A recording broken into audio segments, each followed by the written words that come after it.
나는 전능하신 아버지 하나님, 천지의 창조주를 믿습니다. 나는 그의 유일하신 아들, 우리 주 예수 그리스도를 믿습니다. 그는 성령으로 잉태되어 동정녀 마리아에게서 나시고 본디오 빌라도에게 고난을 받아 십자가에 못 박혀 죽으시고 장사된 지 사흘 만에 죽은 자 가운데서 다시 살아나셨으며 하늘에 오르시어 전능하신 아버지 하나님 우편에 앉아 계시다가 거기로부터 살아있는 자와 죽은 자를 심판하러 오십니다. 나는 성령을 믿으며 거룩한 공교회와 성도의 교제와 죄를 용서받는 것과 몸의 부활과 영생을 믿습니다. 아멘.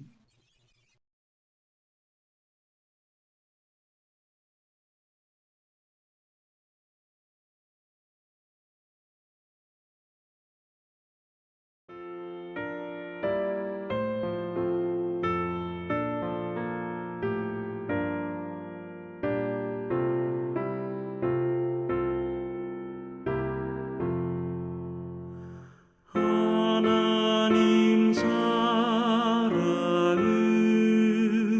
온전한 참 사랑 내 맘에 부어주시사 충만케 하소서.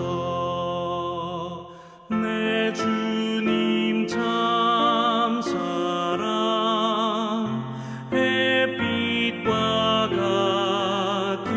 같으니 그 사랑 내게 비추사 뜨겁게 하소서.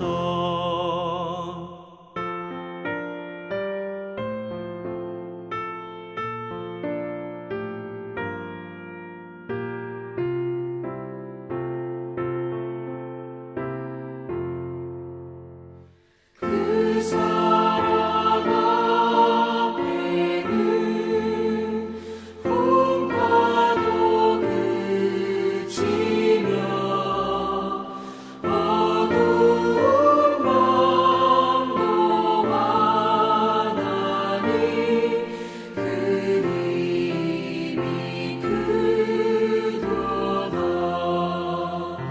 하나님 사랑은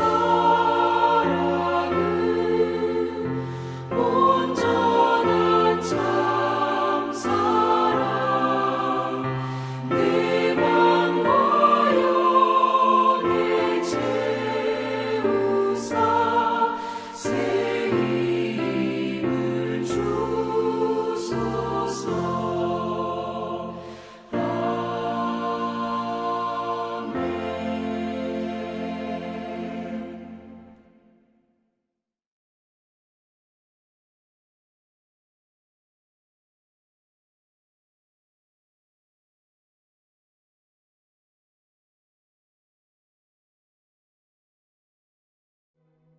사람이 아내를 맞이하여 데려온 후에 그에게 수치되는 일이 있음을 발견하고 그를 기뻐하지 아니하면 이혼 증서를 써서 그의 손에 주고 그를 자기 집에서 내보낼 것이요.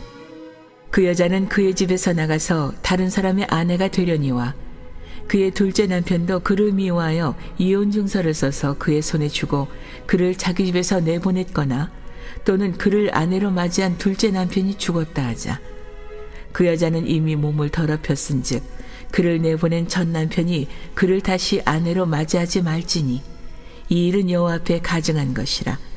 너는 내 하나님 여호와께서 내게 기업으로 주시는 땅을 범죄하게 하지 말지니라. 사람이 새로이 아내를 맞이하였으면 그를 군대로 내보내지 말 것이요 아무 직무도 그에게 맡기지 말 것이며 그는 1년 동안 한가하게 집에 있으면서 그가 맞이한 아내를 즐겁게 할지니라. 사람이 맷돌이나 그 윗짝을 전당 잡지 말지니 이는 그 생명을 전당 잡음이니라.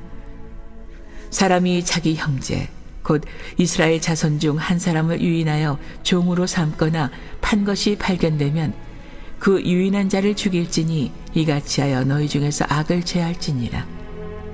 너는 나병에 대하여 삼가서 레위 사람 제사장들이 너희에게 가르치는 대로 내가 힘써 다 지켜 행하되 너희는 내가 그들에게 명령한 대로 지켜 행하라.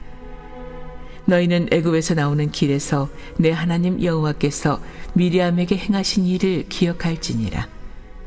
내 이웃에게 무엇을 구워줄 때 너는 그의 집에 들어가서 전당물을 취하지 말고 너는 밖에 서 있고 내게 꾸는 자가 전당물을 밖으로 가지고 나와서 내게 줄 것이며 그가 가난한 자이면 너는 그의 전당물을 가지고 자지 말고 해질 때 그 전당물을 반드시 그에게 돌려줄 것이라. 그리하면 그가 그 옷을 입고 자며 너를 위하여 축복하리니 그 일이 내 하나님 여호와 앞에서 내 공의로움이 되리라.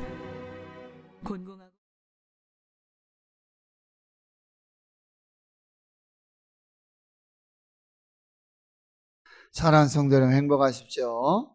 성령 충만하십시오. 새날 주시고 새 생명을 주신 하나님께 감사드리고요.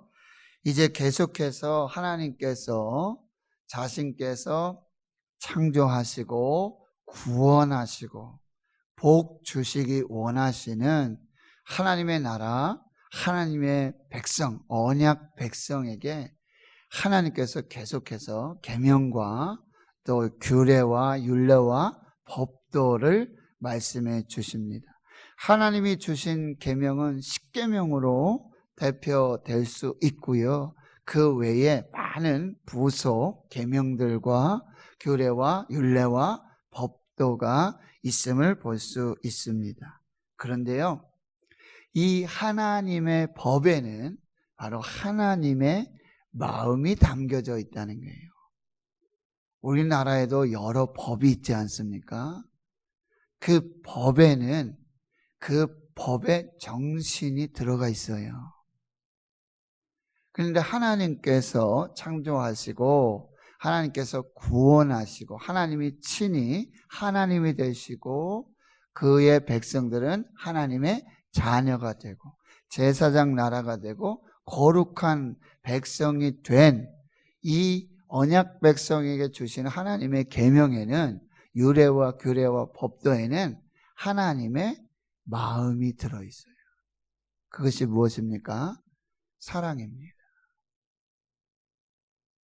이 법은, 이 계명은, 규례와 율례와 법도는 이스라엘 올가매고 올무가 되는 걸림돌이 되는 게 아니에요. 여기에는 하나님의 마음이 들어있어요. 하나님의 성품이 이 법에 그대로 드러나요. 계명이 우선이 아니라 하나님의 마음, 하나님의 사랑, 하나님의 긍휼이 여기 먼저 들어가 있다는 거예요. 법을 세울 때는 굉장히 심사숙고해야 돼요. 그때그때 상황에, 그리고 다 법의 기준에 잣대에 그렇게 해서만 할 수 있는 게 아니에요. 이 법이 왜 만들어졌고 이 법을 통해서 무엇을 구현하고 이루어낼 것인가, 이것이 중심이 돼야 돼요. 조선시대 탕평책이라든지 그건 무엇입니까?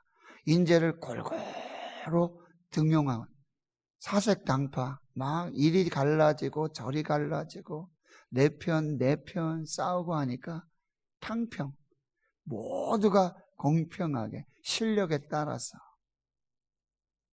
그 정신이 올바로 구현이 될 때 그 나라가 비로소 그 나라 역할을 하게 되는 거죠.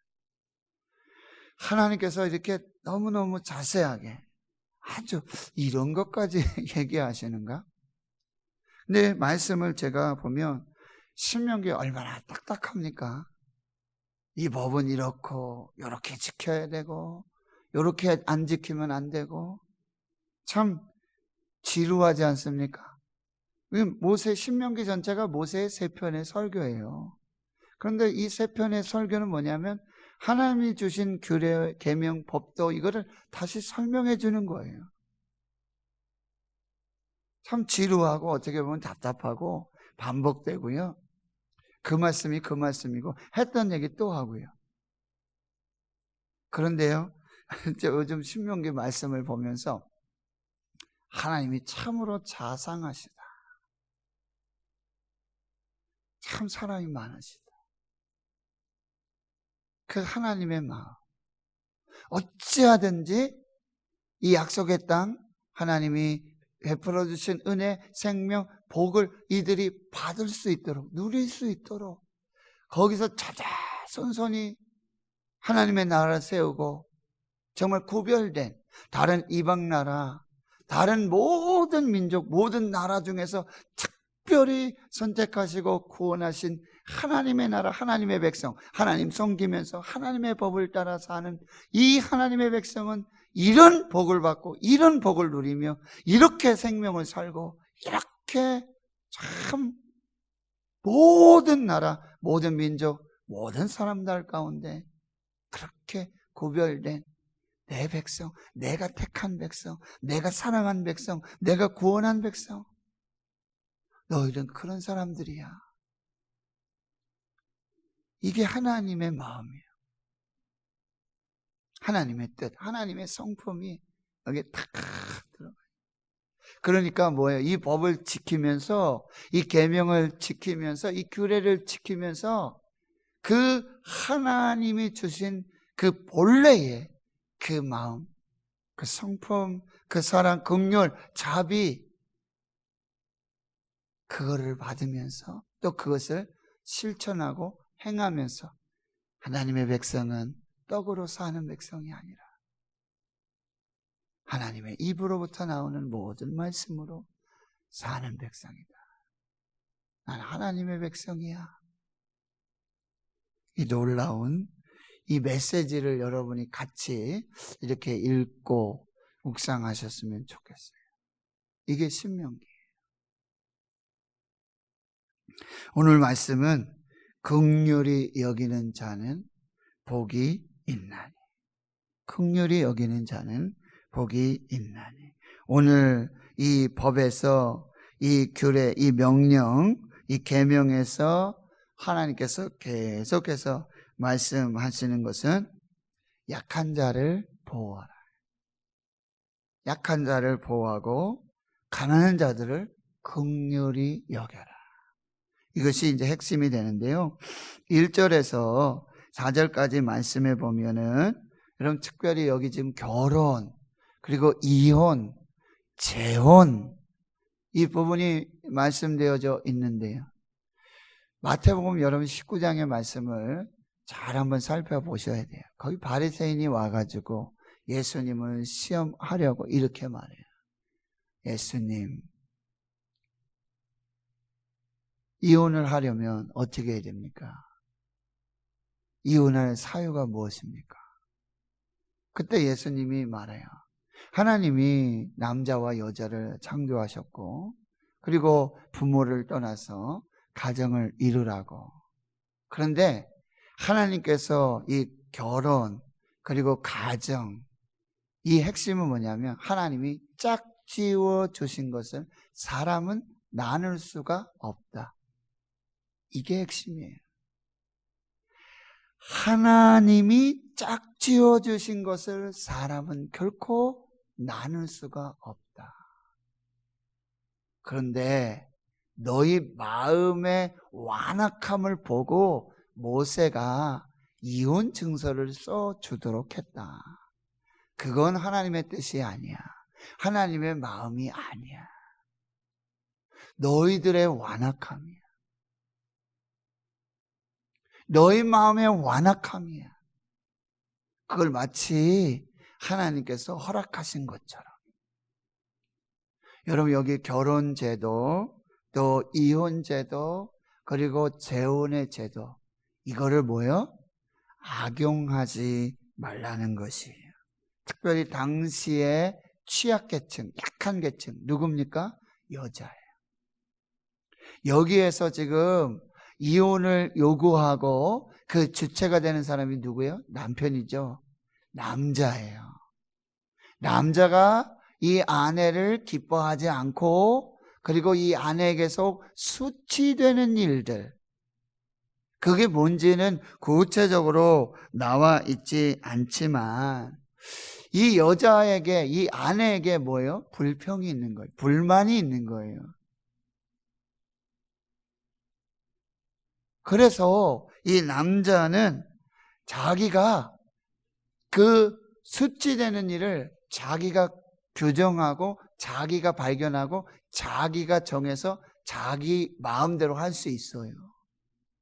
뭔지는 모르지만.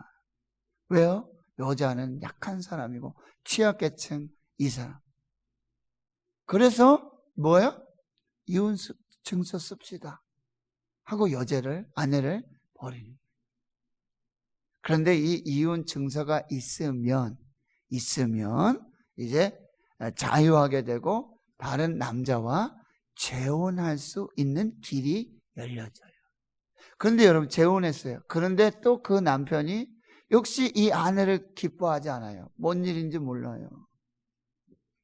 또 수치되는 일을 발견하고는요, 이혼하자는 거예요. 이혼 증서 내가 써줄 테니까 그렇게 하자. 주도권이 누구한테 있다고요? 남자한테 있어요. 그 남자들이 그 주도권을 가지고 그렇게 약한 여자들 함부로 결혼과 이혼과 재혼 이런 걸 함부로 남용하고요, 악용하지 말라고 지금 말씀하시는 거예요.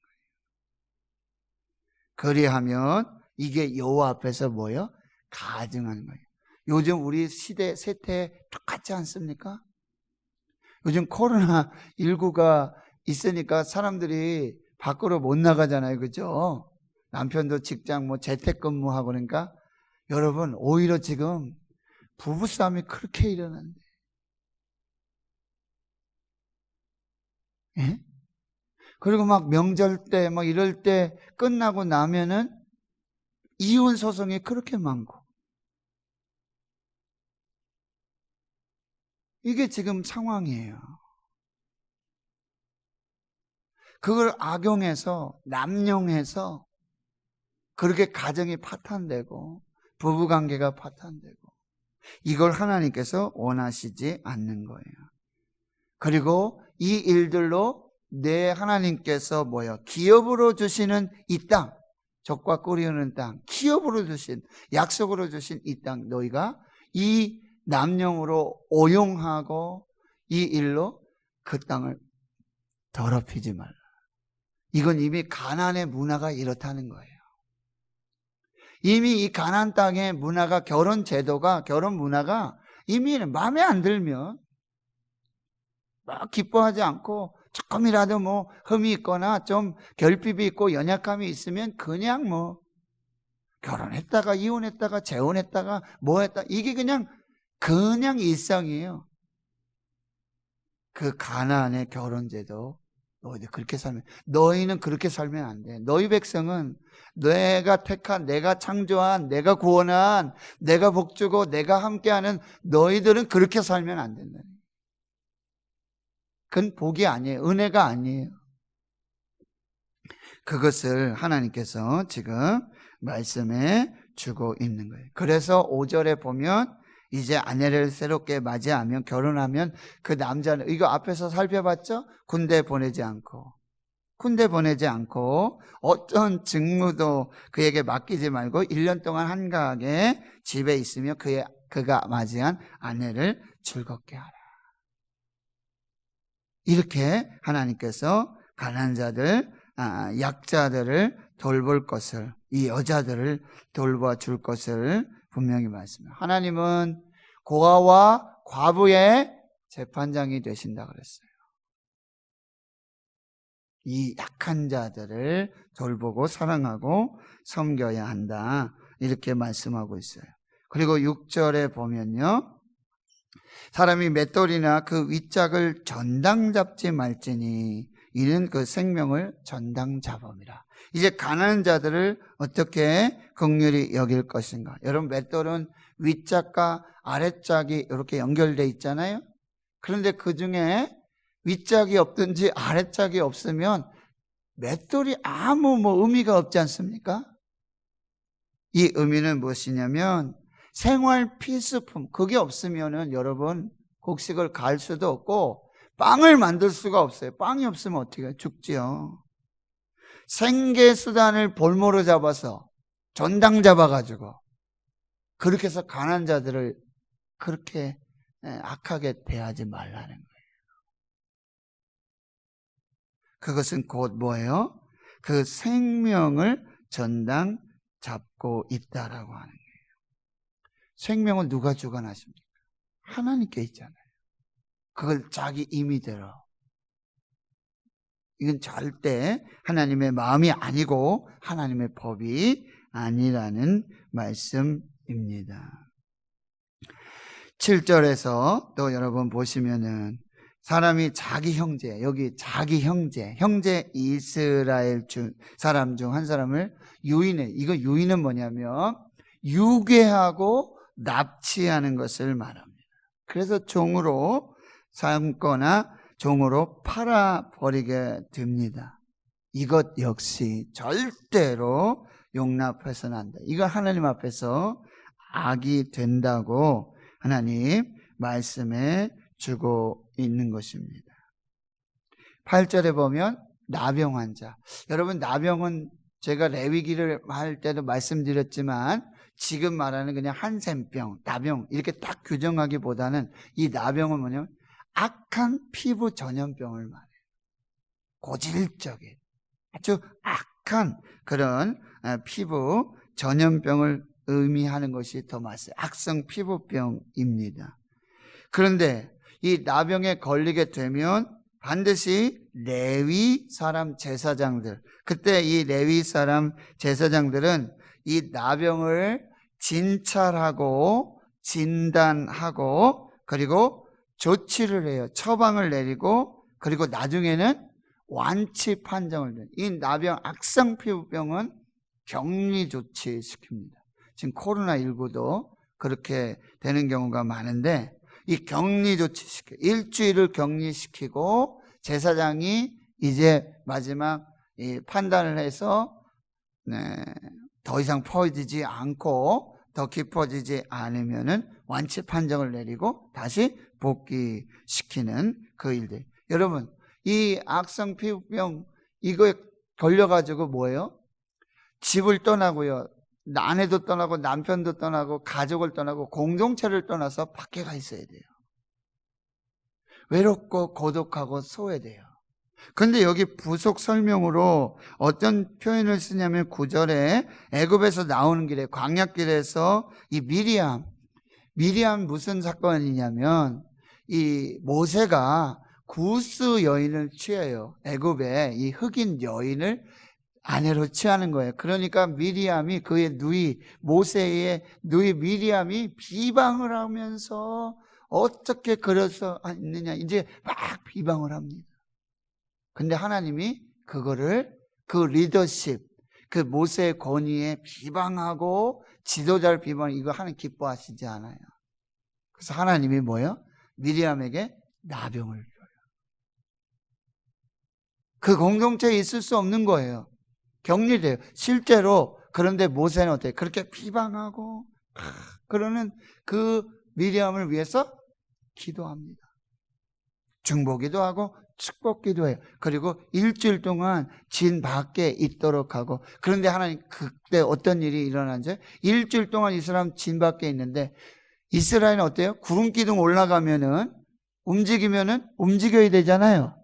근데 하나님이요 그때 움직이지 아니하시고 이스라엘 진영에서 그대로 머물러 계세요. 주고 떠날 수 있잖아요. 하나님 그렇게 하시지 않아요.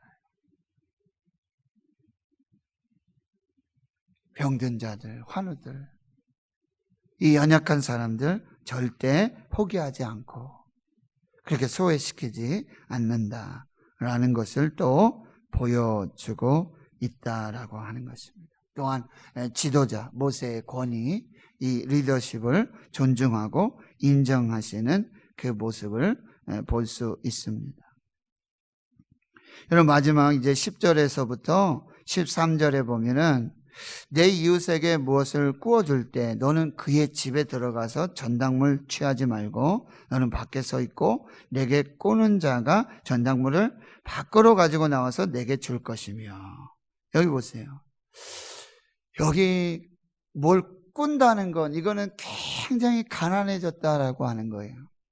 굉장히 아주 약해져 있다라고 하는 거예요. 그러면 반드시 뭐요? 이자를 취하거나 혹은 이렇게 담보, 전당물을 갖도록 돼 있는데 타인, 외국인에 빌려줄 때는 뭐 이자 받아도 된다 그랬죠. 어제 말씀에. 그런데 내 형제 이스라엘이 돈 구워가면 절대 이자 받지 마라. 식물의 이자도 안 되고 어떤 물건의 이자도 안 되고 아무것도 안 된다라고 말씀하셨단 말이죠. 여러분, 여기 보면 집에 들어가서 전당물을 하는데 채권자가 들어가서 그 가정에 막 가장 귀한 거 막 전당 잡을 수 있겠죠. 그리고 악한 마음으로 아까 말했지만 맷돌짝 한 짝을 가져와요. 생계순환인데, 생계 필수품인데 그거 없으면 안 되는데 채권자가 들어가서 자기 임의대로 이거 막 이렇게 전당물 받게 하지 말라는 거예요. 요즘 그런 거 많죠. 악덕 사채업자들, 고리 대금업자들, 갑질하고 이 불법 추심하고요. 전화해서 공갈 협박하고요. 요즘은 이런 거 받는데요. 신체 포기각서 받는데요. 너 돈 못 갚으면 내가 내 신체에 뭐 어떤 해를 가해도 너는 뭐 이런 식으로 그렇게 악을 행한다라고 말하고 있다는 거예요. 여기서 하나님 이 채무자의 인권을 보호하고요. 존중해 주시는 하나님의 마음. 그리고 채권자들이 일방적으로 폭력을 해가면서 그렇게 아주 인권을 무시하는 이런 것들을 방지하도록 채권자가 들어가서 자기 마음대로 막 전당물, 이 가정에 가장 귀한 거. 그런 것 중에 하나가 뭐예요? 그러니까 이 채무자가 전당 잡힐 것을 자기가 선택해서, 물론 그런 사람은 없겠지만 적당하게 자기 채무에 대해서 적당한 전당물로 아마 담보를 할 거예요. 그런데 막 들어가서 일방적으로 그렇게 하지 말라. 인격을 무시하고 그런 일이 있어서는 안 된다. 그 다음에 그 전당물 중에서 12절에 보면은 이 전당물, 가난한 자는 겉옷을 말하고 있어요. 겉옷은 이불도 되고 그 가정에 역시 필수 그런 물품이 되어지는 거예요. 그거 없으면은 밤에 잘 수가 없어요. 가난한 자들이. 그러니까 해가 질 때는 반드시 그걸 돌려주고, 그래서 그 이불을 덮고 가족이 더 평안하게 잠잘 수 있도록, 옷을 입고 잘 수 있도록 그렇게 배려하고 긍휼을 베풀어 주어라, 이렇게 말씀하고 있어요.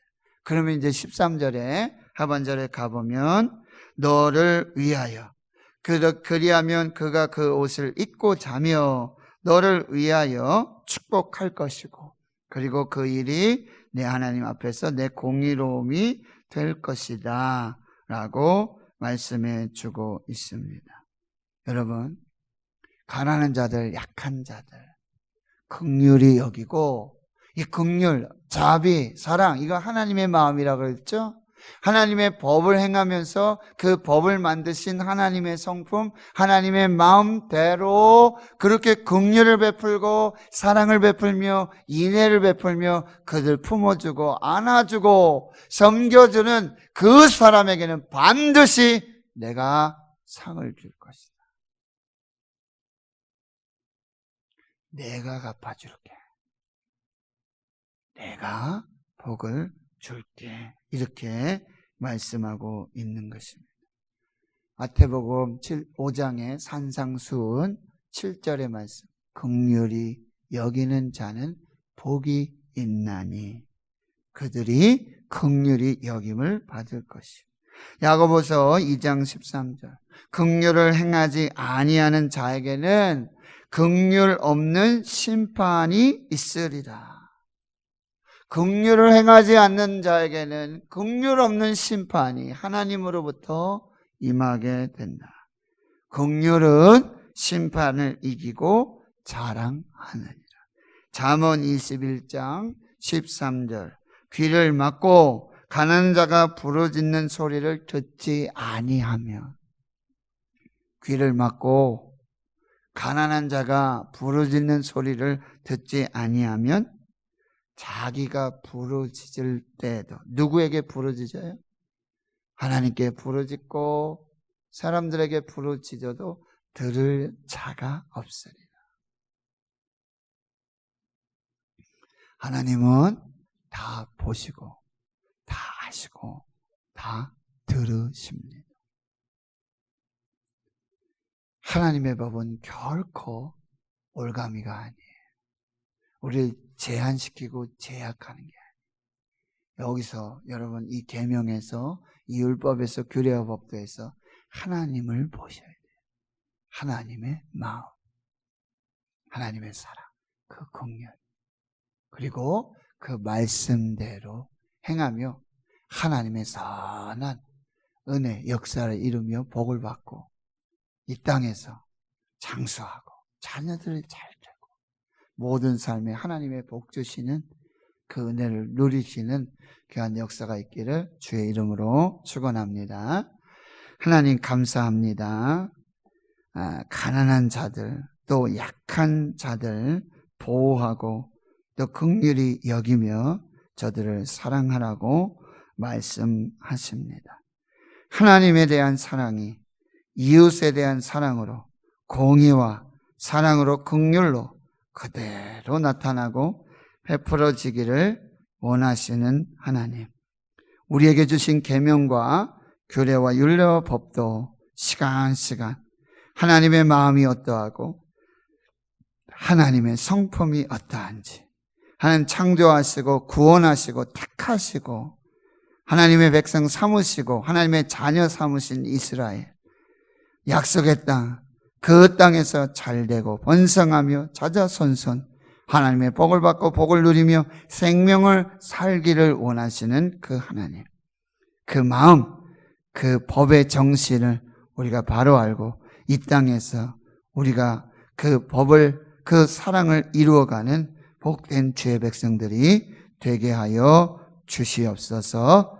이제는 우리 구주 예수 그리스도의 은혜와 하나님 아버지의 무한하신 사랑하심과 성령님의 감동감화 역사, 위로 충만 교통하심이 긍휼히 여기는 자는 긍휼히 여김을 받을 것이요, 가난한 자들의 부르짖음, 약한 자들의 눈물 닦아주고 들어주며 사랑으로 긍휼로 섬길 때에 하나님 들으시고 보시고 아시며 그 모든 긍휼과 사랑에 반드시 복을 주시며 축복하시는 그 은혜를 믿음으로 살기로 다짐 결단하는 여기 모인 한나라의 거룩한 주의 백성들 머리머리 위에 이제로부터 영원토록 함께 하시옵기를 간절히 축원하옵나이다.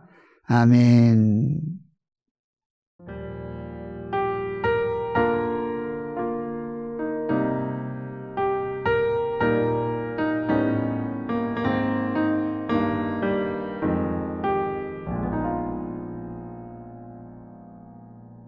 왜 나를 깊은 어둠 속에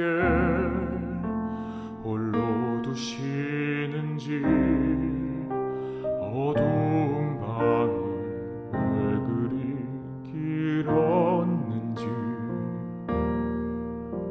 나를 고독하게,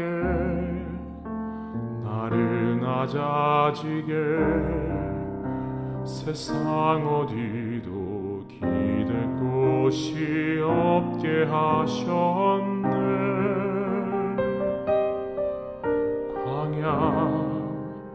광야에 서 있네.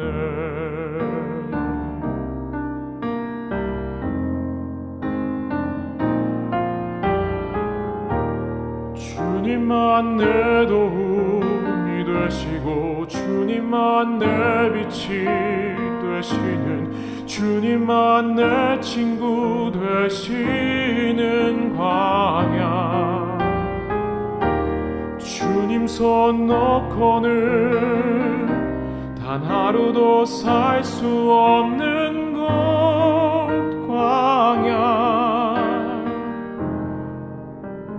광야에 서 있네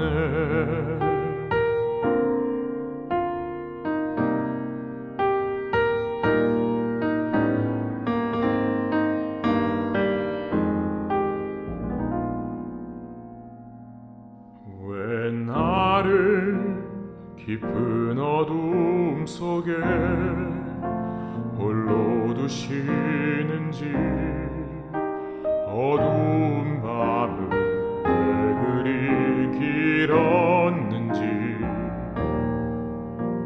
나를 고독하게 나를 낮아지게 세상 어디도 기댈 곳이 없게 하셨네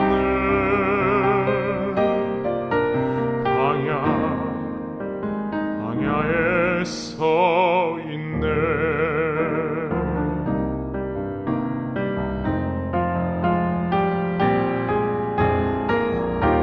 주님만 내 도움이 되시고 주님만 내 빛이 되시는 주님만 내 친구 되시는 광야 주님 손 놓고는 단 하루도 살 수 없는 곳 광야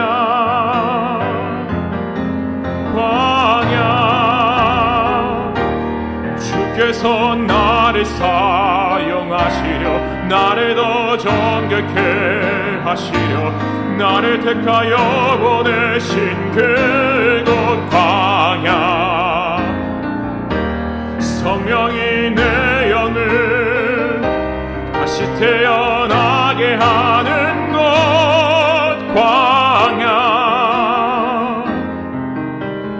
광야에 서 있네